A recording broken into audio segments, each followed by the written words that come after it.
Počúvate podcast Slovenskej komory daňových poradcov číslo 51 z 18. decembra 2024.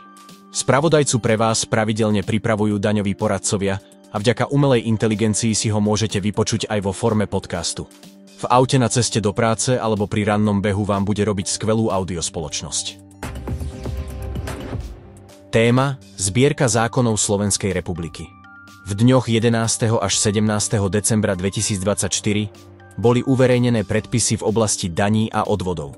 Novela zákona o daní z pridanej hodnoty, ktorou sa menia a doplňajú aj zákon o spotrebnej dani z tabakových výrobkov, zákon o používaní elektronickej registračnej pokladnice, daňový poriadok, zákon o e-governmente a zákon o daní z finančných transakcií. Účinnosť 1. januára 2025, 30. júna 2025, 1. júla 2025. Novela zákona o dorovnávacej dani na zabezpečenie minimálnej úrovne zdanenia nadnárodných skupín podnikov a veľkých vnútroštátnych skupín, ktorým sa novelizujú aj zákon o dani z príjmov a zákon o osobitnom odvode z podnikania v regulovaných odvetviach. Účinnosť 31. decembra 2024 a 1. januára 2025. Téma: Prezident Slovenskej republiky. Prezident podpísal zákon, ktorým sa mení a doplňa zákon o ochrane pred legalizáciou príjmov z trestnej činnosti a o ochrane pred financovaním terorizmu, ktorým sa menia a doplňajú zákony. Zákon o priestupkoch, zákon o živnostenskom podnikaní, zákon o daňových poradcoch a SKDP, o policajnom zbore, colný zákon, zákon o štatutárnom audite a zákon o finančnej správe. Ďalším podpísaným zákonom je zákon, ktorým sa mení a doplňa zákon o výbere mýta za užívanie vymedzených úsekov pozemných komunikácií, ktorým sa s účinnosťou od 1. januára 2025 mení a doplňa zákon o daní z motorových vozidiel.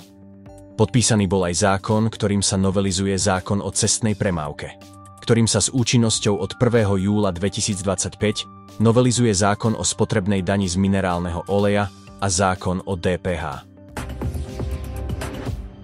Téma: Pripomienkové konanie. Návrh novely z colného zákonu precizuje ustanovenie o výkone colnej kontroly a výšky súvisiacich nákladov, vyplňania colného vyhlásenia, oslobodenia od dovozného cla pri tovare dovážanom charitatívnymi a dobročinnými organizáciami, oznámenia sumy colného dlhu a dňa platby pri úhrade použitím záruky na colný dlh, doručovania elektronických správ a dokumentov cez informačné systémy zriadené Európskou úniou. Návrh novely zákona o automatickej výmene informácií o finančných účtoch na účely správy daní, ktorým sa novelizuje zákon o daňových poradcoch a SKDP, zákon o medzinárodnej pomoci a spolupráci pri správe daní. Téma: Finančné riaditeľstvo Slovenskej republiky. S otázkami ku konsolidácii pomáha call centrum finančnej správy. Finančná správa vydala informáciu o novelizácii zákona o daní z príjmov zákonom, ktorým sa menia a doplňajú niektoré zákony v súvislosti s ďalším zlepšovaním stavu verejných financií. Téma: Ministerstvo financií Slovenskej republiky. Ministerstvo financií publikovalo informáciu k postupom účtovania a účtová osnova pre účtovné jednotky, ktoré nie sú založené alebo zriadené na účel podnikania. Ministerstvo financií Slovenskej republiky vydalo opatrenie, ktorým sa ustanovujú podrobnosti o postupoch účtovania a podrobnosti o usporiadaní, označovaní položiek účtovnej závierky, obsahovom vymedzení niektorých položiek a rozsahu údajov určených z účtovnej závierky na zverejnenie pre účtovné jednotky účtujúce v sústave jednoduchého účtovníctva, ktoré nie sú založené alebo zriadené na účel podnikania. Taktiež bola publikovaná informácia k postupom účtovania a podrobnosti o usporiadaní, označovaní položiek účtovnej závierky, obsahovom vymedzení niektorých položiek a rozsahu údajov určených z účtovnej závierky na zverejnenie pre účtovné jednotky účtujúce v sústave jednoduchého účtovníctva, ktoré nie sú založené alebo zriadené na účel podnikania. Postupy účtovania pre účtovné jednotky účtujúce v sústave jednoduchého účtovníctva, ktoré podnikajú alebo vykonávajú inú samostatnú zárobkovú činnosť, ak preukazujú svoje výdavky vynaložené na dosiahnutie, zabezpečenie a udržanie príjmov na účely zistenia základu dane z príjmu. Ministerstvo financií Slovenskej republiky na zabezpečenie jednotného postupu pri podávaní daňového priznania podľa daňového poriadku v nadväznosti na zákon o daní z motorových vozidiel určilo vzor tlačiva daňového priznania k daní z motorových vozidiel. Ministerstvo financií Slovenskej republiky vydalo aj poučenie na jeho vyplnenie. Téma: Sociálna poisťovňa informuje. Sociálna poisťovňa pripravila prehľad najdôležitejších zmien v sociálnom poistení od 1. januára 2025. Nájdete v ňom zmeny v dôchodkoch a dôchodkovom poistení, zmeny v nemocenskom, úrazovom a garančnom poistení i zmeny týkajúce sa druhého dôchodkového piliera.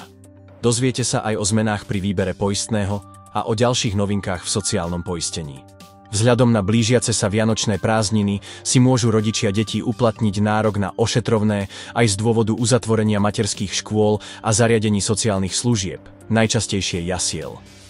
Poistenec, teda rodič, má nárok na ošetrovné, ak sa osobne a celodenne stará o dieťa, v prípade, ak predškolské zariadenie bolo počas obdobia školských prázdnin uzatvorené rozhodnutím príslušných orgánov, napríklad zriaďovateľom.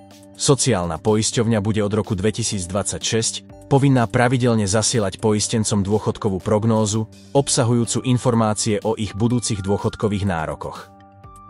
Periodicita zasielania bude závisieť od veku konkrétneho poistenca. Dôchodkovú prognózu sociálna poisťovňa prvýkrát zašle do 31. mája 2026, pričom údaje v prognóze budú vychádzať zo stavu k 31. decembru 2025. Vyplýva to z novely zákona o sociálnom poistení, ktorú schválila Národná rada Slovenskej republiky. V súvislosti so zmenou minimálneho a maximálneho vymeriavacieho základu od 1. januára 2025 sociálna poisťovňa pripravila nové kalkulačky na výpočet poistného pre samostatne zárobkovo činné osoby a dobrovoľne poistené osoby. Záujemcom poslúžia pre informatívny výpočet poistného za obdobie od 1. januára 2025.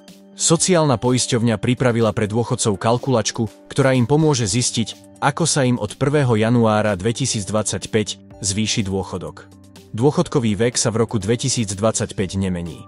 Známy je dôchodkový vek poistencov narodených pred rokom 1967 a je uvedený v tabuľke, ktorá tvorí prílohu zákona o sociálnom poistení. Prehľadná tabuľka dôchodkového veku je zverejnená aj na webovej stránke sociálnej poisťovne v sekcii Dôchodkový vek. Téma: Zdiania v komore.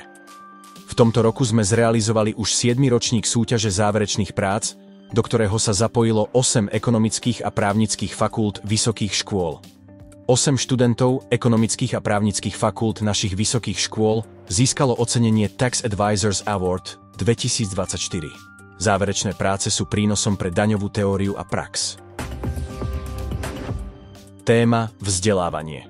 Akadémia daňových poradcov vás pozýva na prvý seminár roka 2025, ktorý sa zameria na novo zavedenú daň zo sladených nealkoholických nápojov pod vedením lektorky Zuzany Füleovej. Získajte detailné informácie o legislatíve, výpočte dane a povinnostiach daňovníkov. Kompletného spravodajcu nájdete na webovej stránke SKDP. Tešíme sa na vás opäť o týždeň. Prajeme vám krásne Vianoce a úspešný vstup do nového roku 2025.